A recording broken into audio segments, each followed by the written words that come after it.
Bismillahirrahmanirrahim. 2021 ya. Monggo Pak Aftuh, dipersilahkan. Ya, kapan tadi saya dulu ini Tat. Saya kasih mukadimah dulu Tat. Ya Qadarullah Ta'ala ya Tat, ya kita lama nggak ketemu Nggak nih. kedengeran ya? Masya Allah. Nah, monggo. Ya, saya dengar. Antum dengar nggak Tat? Terlambat. Saya kasih mukadimah dulu Tat ya. Ya, silakan. Ya Qadarullah Ta'ala kita lama nggak ketemu nih Ustaz. Iya, ahlan wa sahlan. Baik, ini untuk mengawali tahun pelajaran baru SIP Salehah, Sekolah Islam Putri Salehah. Kita mengadakan pertemuan dengan wali siswi, pengurus, dan juga ustadzah pengampu pelajaran di SIP Salehah. Alhamdulillah Ta'ala kita lewat Zoom saja nih Ustaz. Dan juga ini tadi sudah ada pertemuan di antara wali dan pengurus juga pengampu atau guru-guru. Ini sekarang dilanjutkan dengan tausiah ini. Nanti antum yang menyampaikan Ustaz. Temanya saya mah nggak tahu nih apa temanya. Temanya ngikut Ustaz aja. Saya juga ditodong nih tadi. Ditodong karena HP saya baru dipakai untuk itu panitia kurban, jadi ini pakai HP istri ini. Aman. Jadi untuk mengawali ini kita adakan tausiah, mengundang alhamdulillah pembina dari pengurus SIP Salehah, antum ya Ustadz Subhan Khodafi. Alhamdulillah antum berkenan dan nanti tolong kita diberi nasihat-nasihat terkait apa yang antum nanti mau sampaikan, terutama yang menyangkut dunia pendidikan ya. Kemudian juga ini tolong juga disinggung juga nanti kita minta bekal terkait pandemi ini Ustaz. Alhamdulillah Ta'ala kita kok nggak selesai-selesai ini Ustaz. Ini malah 2 hari yang lalu kita sempat 2000 sekian yang positifnya ini tambahannya. Tolong kita nanti dibekali untuk biar kita semakin optimis, semakin semangat, termasuk ini dunia pendidikan. Kalau saya merasakan ini cobaan khusus buat saya ini, Ustaz. Dunia pendidikan dan dunia kesehatan ini, subhanallah ya. Ini tolong juga nanti sampaikan juga ini terkait ini, insya Allah untuk informasi awal kita ada murid baru berapa, Mbak Aisyah? Ada murid total baru 14 sekarang ya. Terus yang kemarin 15 Ustaz. Yang lama 15. Ya. Yang baru 10. Ya. Yang baru 10. Berarti kurang lebih ada 25 Ustaz. Dan juga kita sudah dalam proses pembangunan untuk di lantai 3 Ustaz. Misalnya insya Allah sudah 50% lah. Tinggal memberi atap dan ngasih alas saja insya Allah. Alas untuk lantai. Begitu ya untuk mukadimah dari saya, kurang dan lebihnya saya mohon maaf. Nanti waktu selanjutnya kita serahkan kepada antum Ustadz Subhan Khodafi untuk memberikan nasihat, dan monggo untuk para wali siswa, pengurus, ibu-ibu, kemudian juga para guru, pengampu pelajaran di SIP Salehah untuk bisa menyimak. Dan ada sesi pertanyaan nggak ini nanti? Ada. Kita buat pertanyaan. Ada pertanyaan langsung aja ditulis. Di chatting ke saya aja langsung di mana? Kolom chat ya, sudah bisa ya. Kolom chat. Tapi syukur kalau bisa jangan di umum. Kalau bisa, kalau umpamanya mau dibacakan, silakan ke kolom chat umum. Tapi kalau tidak mau dibacakan, saya yang baca, berarti di private ya, private saya. Nah, monggo manut panjenengan milihkan. Ini karena saya terus nanti mohon diri ini saya. Nanti berarti di private saja, Pak. Kembalikan kepada Aisyah, kepala sekolah.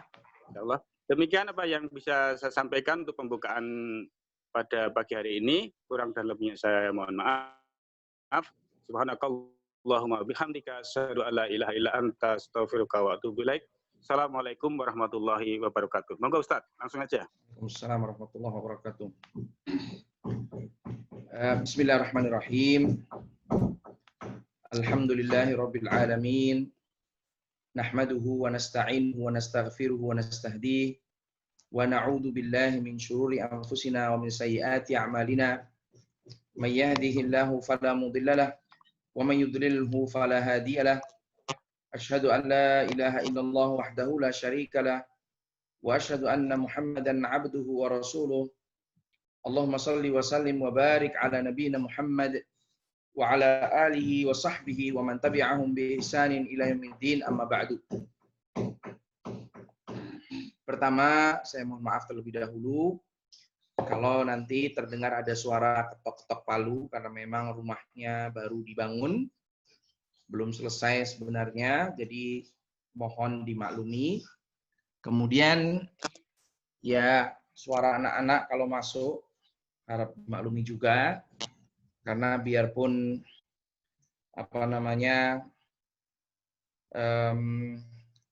karena ya pandemi, ya namanya anak-anak kumpul ya otomatis biar ayah, biar ibu, masing-masing di antara kita pasti dikelilingi oleh anak-anak. Nah, harapan kita anak-anak ini tidak hanya berkumpul di dunia ini bersama kita, tapi harapan kita mereka nanti juga bisa mengelilingi kita, terutama para wanita, ya, terutama para wanita, yang mana para wanita ini nantinya di surga akan dikelilingi oleh anak-anak, gitu ya, akan dikelilingi oleh anak-anak. Nah, saya mohon maaf ini jam 11 saya punya jadwal juga ngajar di sekolah Jamil ini sebenarnya ya. Tapi Ummu Hafsah. Baik, saya lanjutkan. Mohon maaf.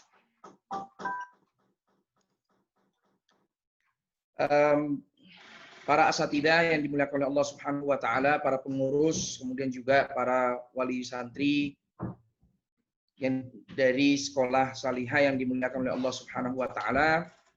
Berbahagia sekali pada kesempatan pagi menjelang siang ini kita berkumpul bersama-sama untuk membahas tentang pendidikan anak, ya, dalam hal ini terutama di masa pandemi ya COVID-19 seperti sekarang ini. Yang jelas kita harus senantiasa ingat bahwa anak-anak ini adalah titipan dari Allah Subhanahu wa taala. Karenanya Allah Subhanahu wa taala menitipkan anak-anak ini kepada orang tuanya, yang mana di dalam firman-Nya Allah mengatakan innama amwalukum wa auladukum fitnatun wallahu indahu ajrun azim. Sesungguhnya harta kalian dan anak-anak kalian itu adalah ujian. Dan Allah itu ya di sisinya pahala yang begitu besar, di sisinya pahala yang begitu besar. Sehingga anak-anak ini merupakan fitnah bagi kita, ujian bagi kita. Apabila kita berhasil di dalam mendidik anak-anak, mereka menjadi orang-orang yang diharapkan oleh Allah Subhanahu wa taala dan Rasul-Nya, taat kepada Allah dan Rasul-Nya, maka kita sudah berhasil. Bahkan kalau katakanlah la qadarullah, semoga itu tidak terjadi, kita sudah berupaya dengan maksimal, tetapi anak kita tidak menjadi apa yang kita harapkan, maka usaha kita itu tidak akan sia-sia. Karena apa? Karena Allah Zat yang Maha Tahu, Allah Zat yang Maha Mengerti akan perbuatan dan usaha seorang hamba. Kewajiban kita adalah berusaha semaksimal mungkin. Adapun taufik itu di tangan Allah Subhanahu wa taala. Karenanya jangan pernah sedih, jangan pernah susah manakala ketika kita mendidik anak-anak kita ternyata kita melihat anak-anak kita ini tidak menjadi seperti yang kita harapkan. Karena memang hasil itu tidak diminta oleh Allah Subhanahu wa taala. Yang Allah minta adalah upaya kita yang maksimal di dalam mendidik anak-anak kita. Dan dalam hal ini, anak juga sebagai ujian bagi orang tuanya. Terkadang orang tua itu diuji dengan anak yang baik, dan terkadang Allah juga uji orang tua dengan anak yang buruk. Allah berfirman, وَنَبْلُوَكُمْ بِالشَّرِّ وَالْخَيْرِ فِتْنَةً. Dan kami akan uji kalian dengan keburukan, demikian pula dengan kebaikan, sebagai ujian buat kalian. Wa ilaina turja'un. Kemudian kepada kamilah kalian semua akan dikembalikan. Sehingga bagaimana agar anak-anak ini bisa menjadi ujian yang menjadikan kita ini lulus di hadapan Allah Subhanahu wa taala, siap untuk mempertanggungjawabkan perbuatan kita. Jangan sampai anak-anak kita ini menjadi musibah bagi kita semua. Kemudian setelah itu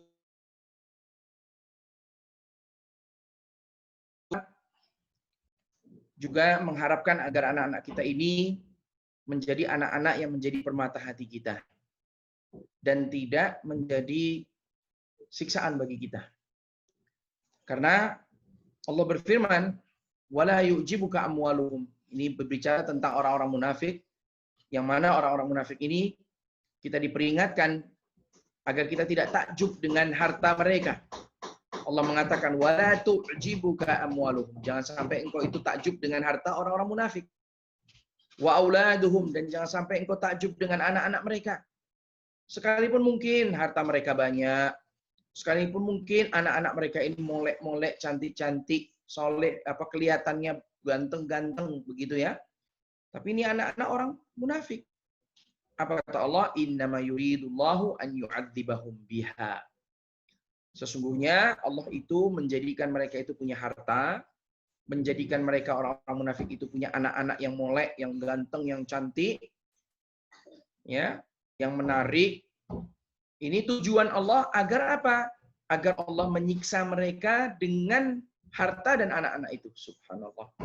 Maka jangan sampai anak-anak kita ini menjadi siksaan bagi kita, baik di dunia maupun di akhirat. Ya, kata Allah dalam lanjutan ayat ini, ayu'adzibahum biha fid dunya wa tazhaqa anfusuhum wa hum kafirun. Kemudian Allah mencabut nyawa mereka, yaitu orang-orang munafik, dalam keadaan kufur.